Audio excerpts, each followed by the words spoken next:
Welcome to Civil Defense Radio with your host, Preston Schleinkofer. Today we have Jay Wimpey, current president of the American Civil Defense Association. How you doing, Jay? I'm doing very good. How about you? Great. We have Todd DeVoe on the line also. He's the host of EM Weekly Podcast. Hey guys, how you doing? Hey Jay, welcome to Civil Defense Radio. It's nice to be here. Thank you. So, Jay, we've had a couple of private conversations before today, and they went really well. You're a great guy, and you have a wealth of knowledge on this subject. I guess that's one of the reasons why you're the current president. And so, can you tell us a little bit about your background with Civil Defense Association and where the association's headed? Yes, I can. Just to give you a little bit of a history, the Civil Defense used to be part of the mission of the Department of Defense, but with the advent of the MAD, or Mutual Assured Destruction Doctrine, I guess the government kind of dropped that, and the DOD actually dropped that mission. And at that time, there were some professors at the University of Florida that decided to pick that mission up, and they got permission to use the logo, and they created the Civil Defense Association, the American Civil Defense Association, and it has existed since that time. It has definitely changed a little bit. We are presently redesigning our website. Should be up and going in a week or two. We've actually been in operation in our current configuration and location for roughly 15 years. And our mission is to help inform people and empower them to prepare themselves. We have tried working with the government to try and encourage some better preparations by the government for the people. However, we have been largely disappointed in that effort, and so we're now concentrating on helping people, and we think with our new website we will be able to deliver a lot more information a lot more efficiently to help people prepare themselves for any disaster, man-made or natural disaster. Well, I'm on your website now, and it's really nice. You guys have a dramatic different website from what it used to be. It's really good. I'm impressed. You've got a lot of information there, and you even have a journal that you put out. Can you tell us a little bit about that and how often it's put out? The journal has been put out, I guess, since about 1968. It has changed formats over the years and such. I would say in 2005, it kind of reached its current format. It varies a little bit. Sometimes we get 6 issues a year. Sometimes we're down to 2 issues a year. It kind of depends on how much information that we can generate. We generate a lot of information from the staff, actually the board of directors and the people directly associated with the organization.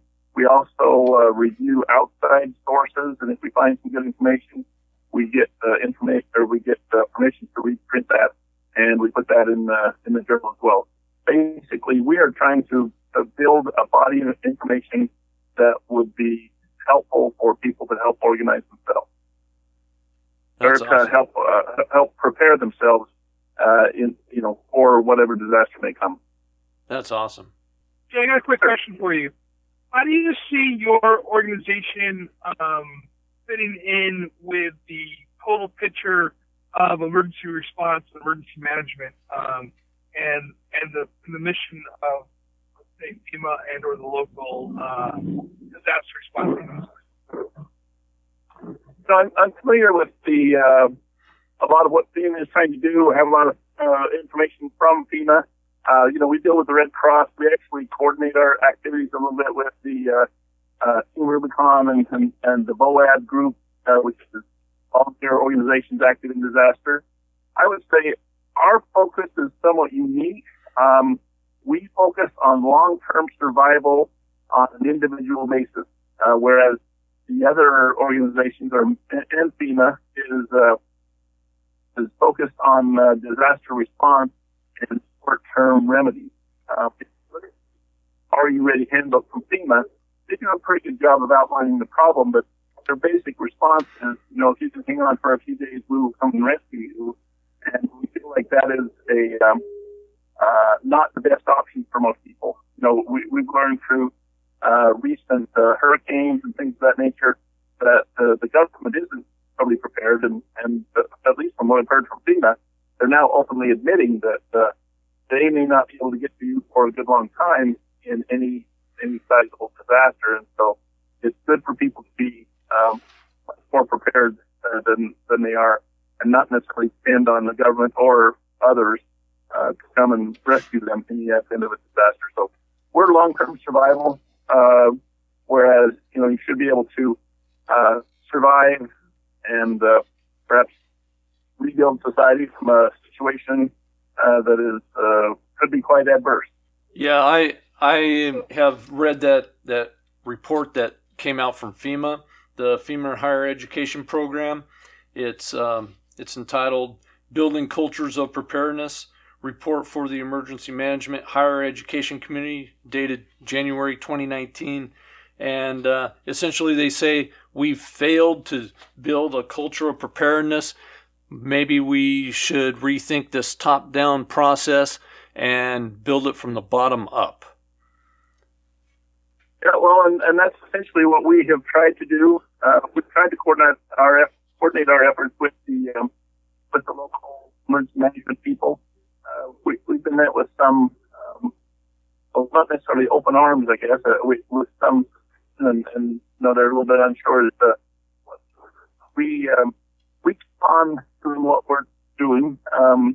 We can, we feel like we can help people who, much better than they are, and or than they would normally do.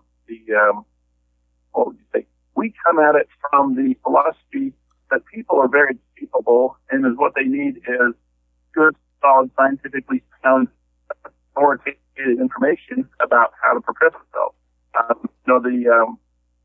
Just as an example, the Are You Ready handbook, it says in the advent of some chemical release or perhaps some biological weapons, so they tell you how to go into an inside room without windows, wet towels under the door, seal yourself up with duct tape and plastic. And then they say, wait for us to tell you when to come out. And we feel like that would be somewhat unworkable in a lot of situations. And so we put out the information based on the size of the room and the number of occupants. This is how long you can stay in the room before you would suffocate. Yeah.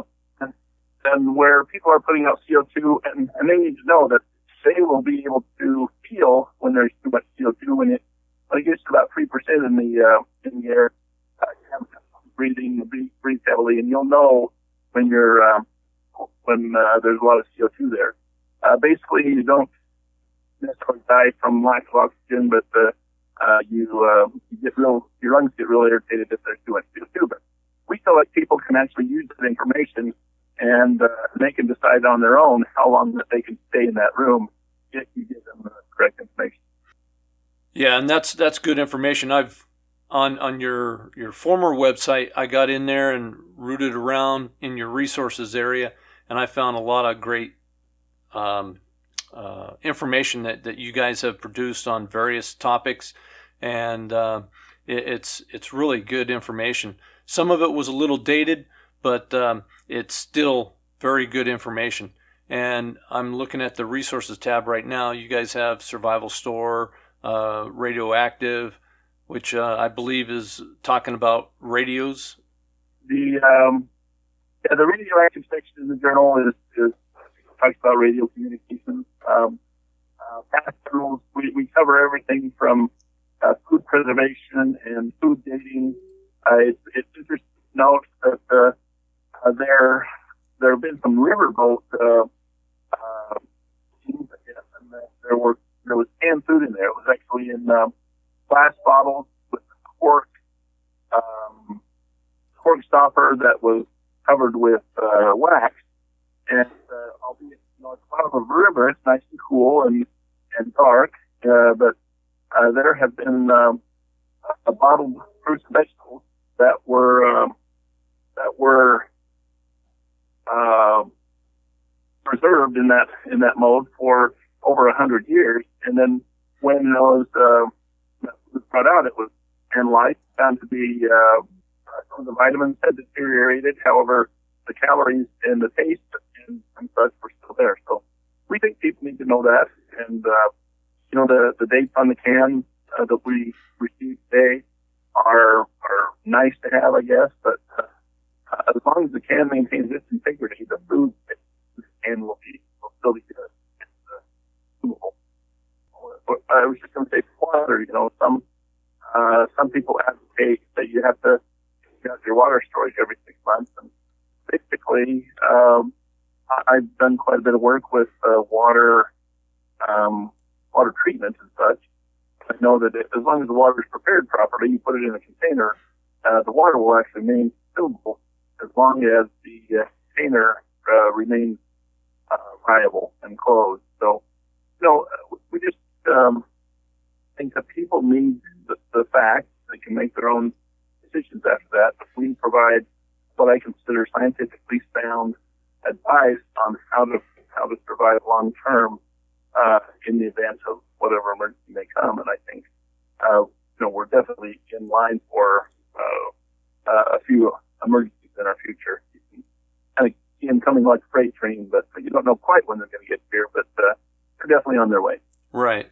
So your organization has it addresses every kind of emergency, both the terrestrial, as in the sun or EMP, all the way to the local flooding and other regular natural disasters that people experience on a fairly annual basis, correct? Yes. Yeah, we try to cover essentially everything. And we used to have the saying that if you're prepared for nuclear war, then you're prepared for essentially everything. More recently, we have added chemical and biological warfare for that. But basically, if you're ready for those types of disasters, then many of the smaller local disasters can be handled pretty good. But we believe that people should actually plan to evacuate, particularly if you're in a low-lying area that is prone to flooding. And we also believe that, good solid advice on an earthquake.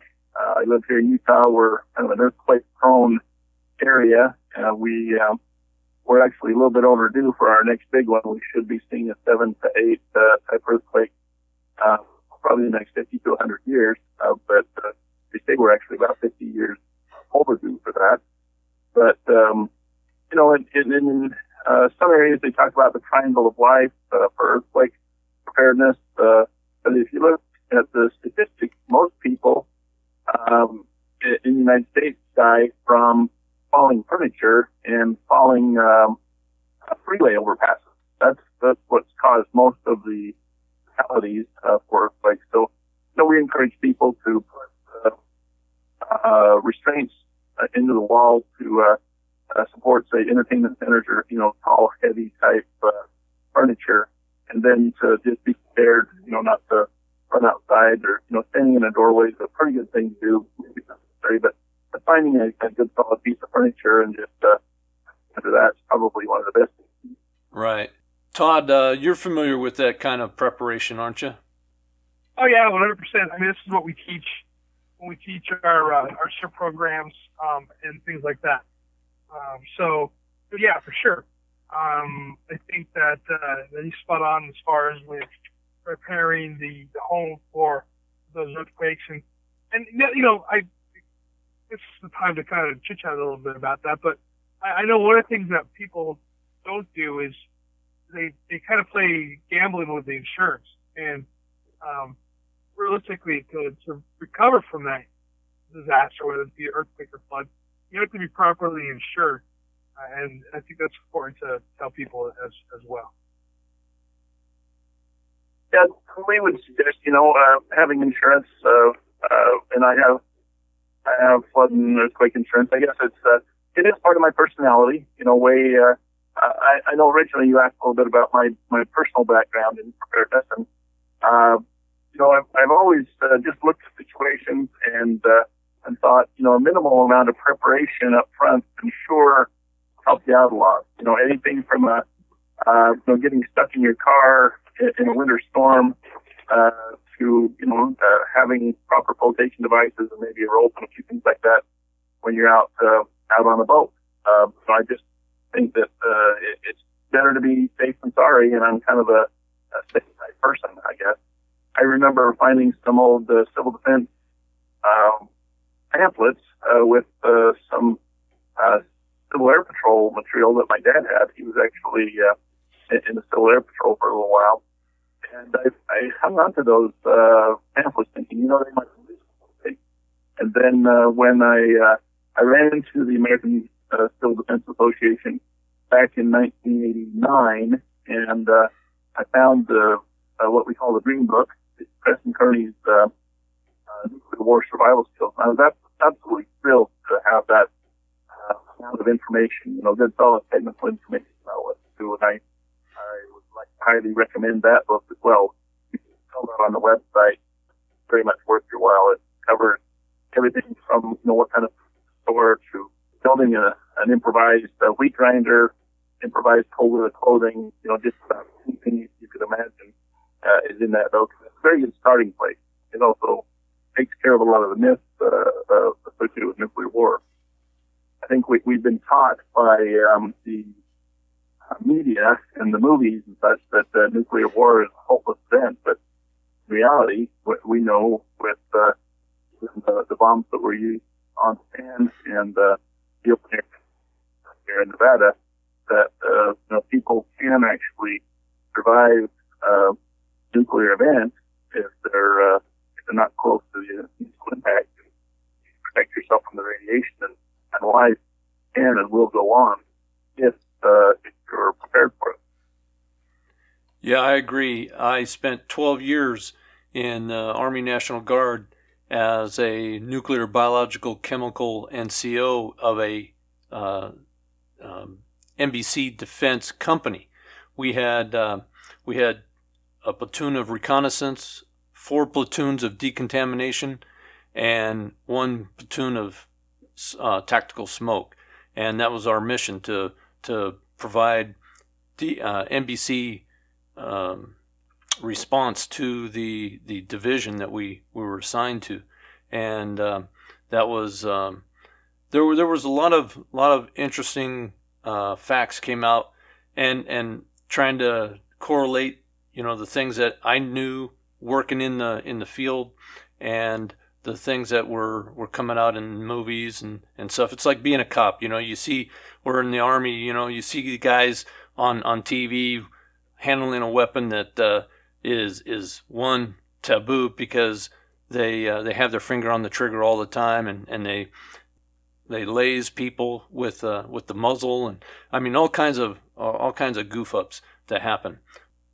It's important to understand the truth about nuclear weapons, other threats. Talking about threats, as an organization, what do you guys see as a cascading threat? Starting at the top, maybe your top 3 to 5 threats.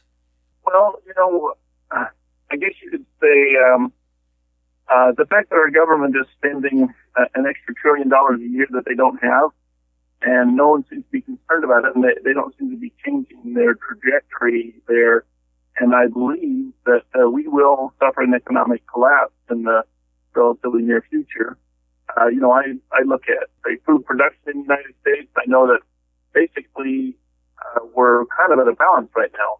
We do not have a substantial grain reserve. It's actually federal law at one time that they would maintain a substantial grain reserve, but that is gone. And so we are actually exporting food during the late summer and fall when we're harvesting, but during the late winter and early spring we're actually importing food. Well, and we do that all the time anyway. We import a lot of fruits and vegetables and things of that nature from outside the country. But once the economy fails and people are not assured of getting paid for providing the goods and services that we enjoy every day, then there's a good bet that we will go without that for quite some time. And if people outside our country stop taking our dollars that we're foolishly devaluing, then eventually we will be in a bad way. There will be inflation where most people won't be able to afford the basics that they need to live. I see that as kind of the big one, that's pretty much assured of coming. There's I've got to admit I'm a little bit of a religious person. I study the Bible and Revelations. I think John is describing the nuclear war. When the elements start melting with fervent heat and the earth and heaven, roll together as a scroll. If you're a man 2,000 years ago, you don't know what a mushroom cloud looks like. And I think he did the best. I think he did the best he could to describe a mushroom cloud and even the stars falling from heaven. Basically, a reentry vehicle looks a lot like a falling star. That's a big one. And if you and I've actually seen the moon turn red when we've had forest fires in this area. There was one night in particular I remember. I was driving down from southern Idaho, and there were substantial forest fires there, and the moon came up over the horizon, and it was literally blood red, with all the smoke from that forest fire. It was really kind of interesting. So I think we could actually see a nuclear war. As I mentioned before, I was in the aerospace business making missiles in quite a few years, so I know the weapons exist, and I know the capability exists, and so I just thought that something might happen to where somebody actually uses some of those weapons, and someday. And then there's always the EMP threat, where we know that some enemies like North Korea and Iran are actually practicing with high altitude detonation. At least a dozen countries have the nuclear technology. Probably 3 dozen countries have the missile technology to create the EMP threat. And as the scenario described in the Michael Forstner book, 1 second after, I believe describes what would happen if you turn off the electricity or even the running water in our society right now. You will see some very significant issues. It can and could happen. So, if you look at the severity of the consequences, even if it's a relatively remote probability that it will happen eventually, it's worthwhile preparing. And with an EMP, if you turn off the electrical power, all of a sudden everything that all the systems that support you now that you take for granted, like clean running water, grocery deliveries to the stores, and even the production of those deliveries. I work with industry right now. I know that most refineries are largely dependent on grid power, so the fuels that power our equipment that make our food basically are dependent on the electrical grid. So our very lives are dependent on the technological bubble that we depend on right now. And that bubble could be disrupted in many different ways. Worth having individuals prepare for that to essentially ensure their own preservation. That was a good overview of just a few. There's an organization out there that got a big grant from some benevolent group, and it's at a university. I can't remember the name of the university, but these professors are reinventing civil defense. Have you heard about that? No, I hadn't heard about that. We're always interested in joining forces and at least showing them what we have, what we can contribute, and learning what other people are doing. I was very interested in Civil Defense Radio and everything that you're doing as well. Yeah, thanks. Well, Reinventing Civil Defense, they're focused solely on a nuclear exchange. That's what their focus is. At least was when I looked at their stuff last year. I haven't gone back to look at their website lately, but they had a singular focus of nuclear weapons, and so hopefully they've broadened their scope and taken a closer look, because I know both myself and Michael Mabey, the author of the Civil Defense book, we've both reached out to them and offered our assistance, but we haven't heard anything back from them yet. But hopefully one day we'll maybe even get them on the radio show here. Yeah, that would be great. I know well, the government has made some efforts, from time to time. The fact that they've designated some buildings as fallout shelters, that was supposed to be a stopgap measure for in preparation, I guess, for actually making some real shelters for the population. I think it's incredible that the Swiss have done what they have done for an investment of something like $30 per person per year. They have built an incredibly effective civil defense system. Basically, they have underground shelters for over 100% of the population. Their shelters are stocked with food and supplies. They have underground hospitals and such, and for roughly $30 a year per person, you can build something like that over time. The United States, on the other hand, invests roughly 50 cents per person per year. That pretty well gets bureaucracy that is emergency management. But yeah, and there's nothing really beyond protection for some of our elected representatives. No real arrangement to help the masses of people. What do you think of the idea of Rockefeller Foundation's 100 Resilient Cities? I guess I'm not entirely familiar with that. I guess I'm somewhat uninformed, but I would love to see it be more resilient. So let me talk a little bit about the 100 Cities initiative. Okay, so the Rockefeller Foundation in 2013 has created an organization called the 100 Resilient Cities, and that was their goal in 2013. So they started with 34 cities in the United States. They started with 32 cities in the United States, and then by 2014, they had over 200 applications for 95 other nations that were looking for the help of the idea of resiliency. And one of the things that they've done in Los Angeles, New York, San Francisco, Denver, I think Chicago is another one. There's some other ones in here. There's 32 of them in the city, in the United States. What they did is create a position called a resiliency officer. And that person's sole job, was to create disaster resilient communities within the cities that are focused. And so they have some money, they have some research that's backing them up, that concept. And I spoke about the resilient cities at a TEDx talk that I had a few months ago. And what I was basically saying is that organizations like what you're talking about here, your civil defense organizations, or CERT programs, something like this, other civic-minded organizations can really play a huge role in the concept of the disaster resilient cities. So my question is, with your organizations, how do you see them fitting into the big picture of a disaster resilient community?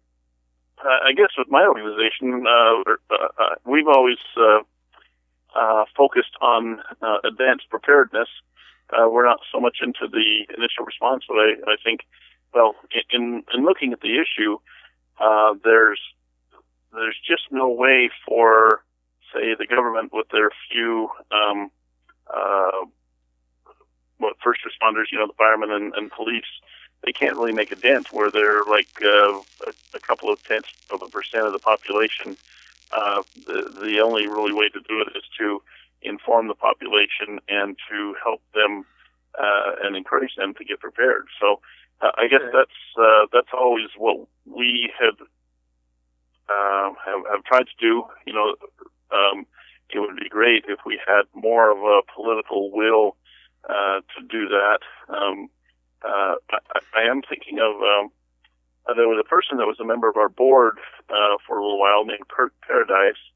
He actually put together a great program. He was the emergency manager for Huntsville, Alabama, and he basically went through and they had designated shelters, and I would say he went a long way being in that emergency manager position for the city in making that a resilient city. I was very impressed with what he had done. He has since passed away at way too young of an age, but he did a great job, and I know that's his efforts and how he organized that were also recorded in the journal. But I think if there's a little bit of political will and public support, you can go a long way with a relatively modest amount of resources.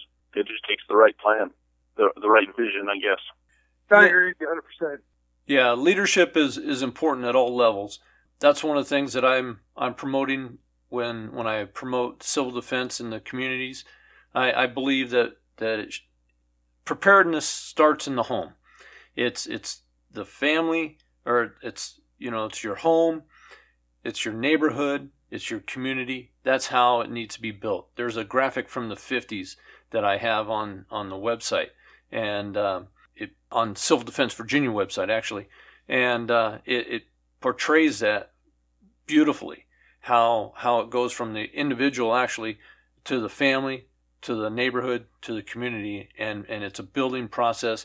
It's a way to help your neighbor. It's a way to be prepared and just be a good, involved citizen in everybody's mutual welfare and defense. It just makes common sense. Right. How do you address the criticisms from, and I say criticisms lightly, but they're still there, from people who think like organizations such as yours as just another, and I hate this TV show, but as another like doomsday prepper type person, that you're not there for society, you're not there for society, you're just there for crazy conspiracy theories. How do you address that criticism? I do get that quite a bit. I'm a very vocal advocate of being prepared, and I go out and I teach a class, or at least arrange for a class for our local civil defense volunteers of Utah every month, and I'm always trying to promote that. And people get that quite a bit. Why are you such a gloom and doomer? And I said, au contraire, I'm the one that thinks you can survive this, and largely survival is a matter of attitude. So, if you have a little bit of information and can make a few advanced preparations, you'll be in much better shape. And I also talk to people that want to die, and they don't want to live through anything that's going to challenge them substantially, and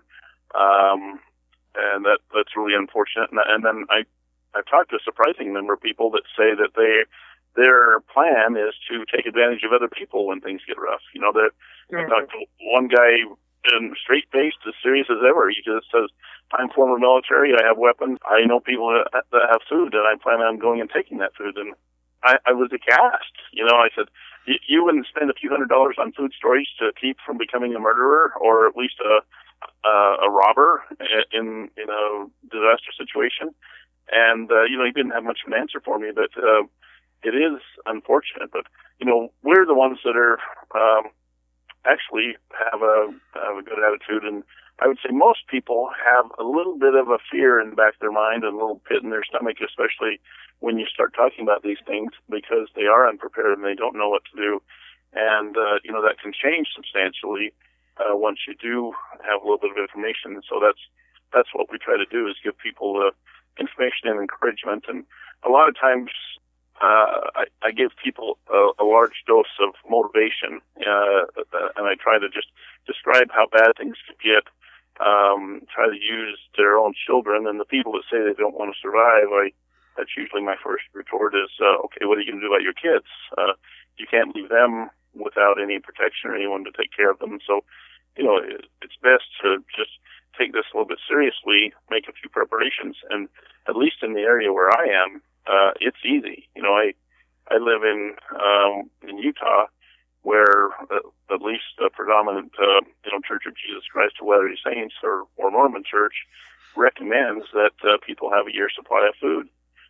Roughly only about 5% of them do that, but still there is a substantial food storage industry here, and you can walk into most supermarkets and buy 5-gallon buckets of wheat, Yeah.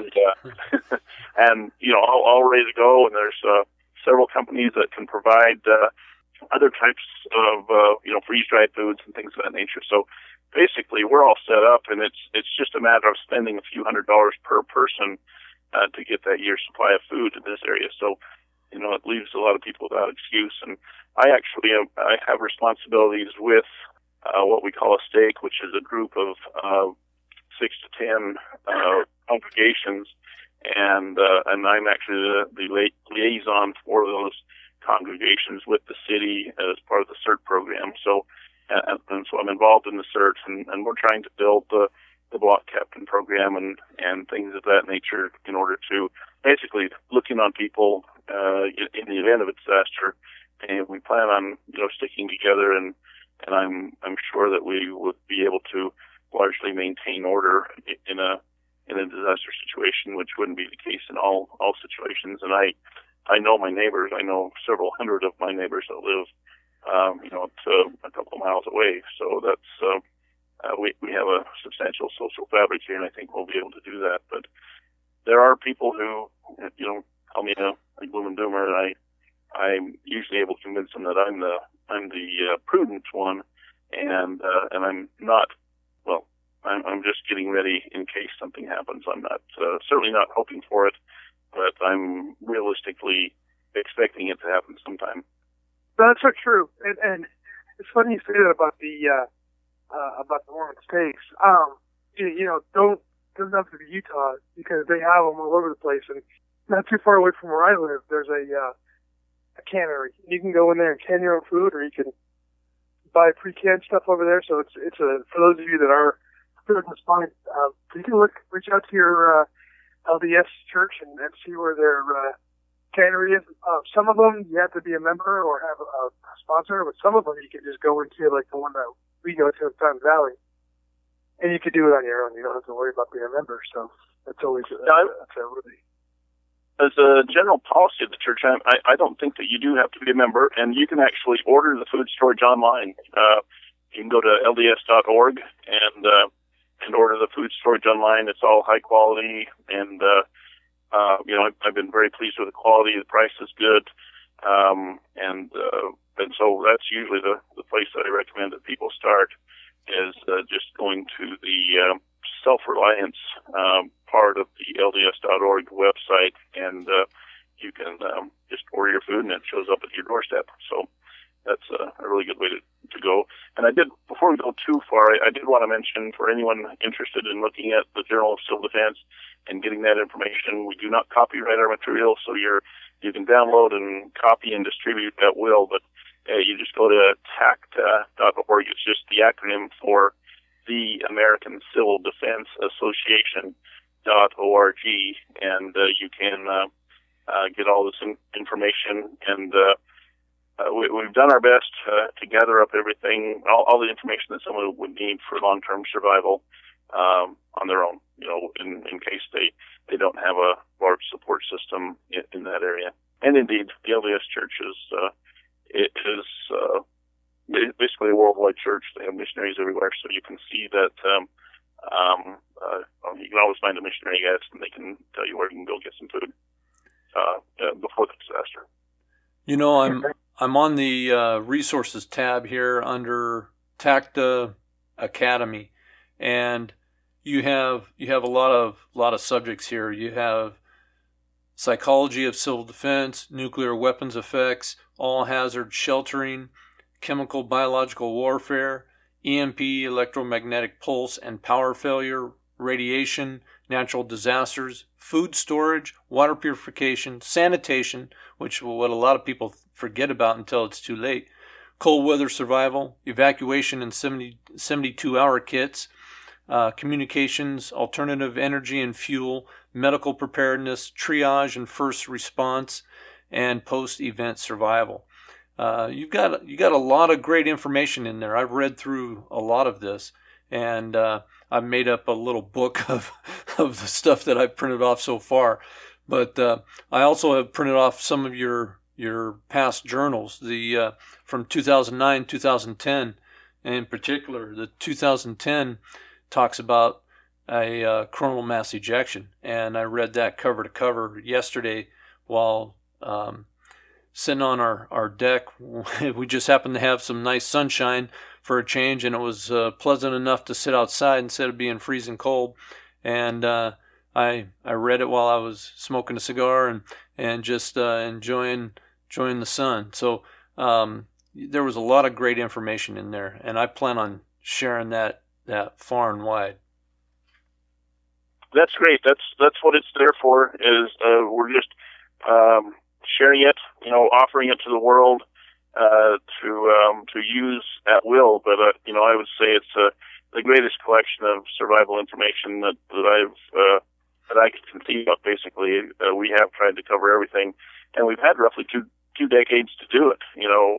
Since I've been involved with the organization, and so I think we're fairly thorough, and we keep our eyes open, and if something else comes up or somebody gets a new idea, then we use that. The next journal coming out, I've got a couple of articles on hypothermia and frostbite, and recovering from frostbite and such. So it's something that I know we've covered cold weather survival, but I haven't really covered the when things go bad, I guess, as far as a cold weather situation. And so anyway, we keep adding to it all the time. Yes. And I invite you to add civildefenseradio.com to your resource links under your resources tab there, with Michael Mabey's link to his book and some of the other things that you have there. Some really, really good links. Yeah, we will do that, and we're very, and if we can help or coordinate or anything that you can think of, do let us know. We are a relatively small organization, fairly modest resources. The organization is largely supported by selling medical emergency triage tags, and to mainly first responder type people. So we have a little bit of few resources, I guess, associated with that, and what we sell on the store. And actually, with the store, the TACDA store that we have there, we're mainly just trying to make available things that you don't necessarily find in your local area, things that might be kind of hard to find. It's not trying to be everything to everybody, but just something that's kind of unusual. We try to offer it there just as a resource for people, basically. Yeah, well, you have the complete CERT starter kit, and it's reasonably priced as well. So anybody out there looking for a starter kit for their CERT team, well, you know where to go to get it now. And for $32.95, it looks pretty complete to me, with helmet, bag, goggles, flashlight, batteries, all kinds of stuff. Some tools there, the complete kit. So, Civil Defense Radio believes in and promotes CERT. We also promote the Map Your Neighborhood program, and we believe that that's a first step to get the community talking about preparedness. Right, that's good. That's what we've tried to do as well. Work through the neighbors, the local church organizations, and the city, I guess, to try and promote preparedness. And when it comes right down to it, it's pretty straightforward, easy to do. We got lots of people to give you some guidance and such. It's just having the will to do that, making it giving it at least a little bit of priority, and you can do a lot with relatively modest resources. Oh yeah. All right. Anything else you have over there, Todd? You wanna ask Jay? No, I think we covered it all. So I just want to say thank you for coming on the show, and I'd love to talk to you again sometime. Absolutely. We'd love to work together with you anytime, in any way that we can. Collectively, we'd love to work together with you, and it's been a pleasure talking to you, and we appreciate your help in spreading the word. Yeah, Jay. Well, I appreciate it, and we will be in touch on a regular basis. There's some things that I'd like to work with you on. I think our organizations can team up and help spread this word of the need for civil defense to be brought back under a new American civil defense structure. Absolutely. Just that's our goal, basically. So thank you very much. I appreciate your efforts. Thank you. God bless. Bye-bye. Thanks. Bye.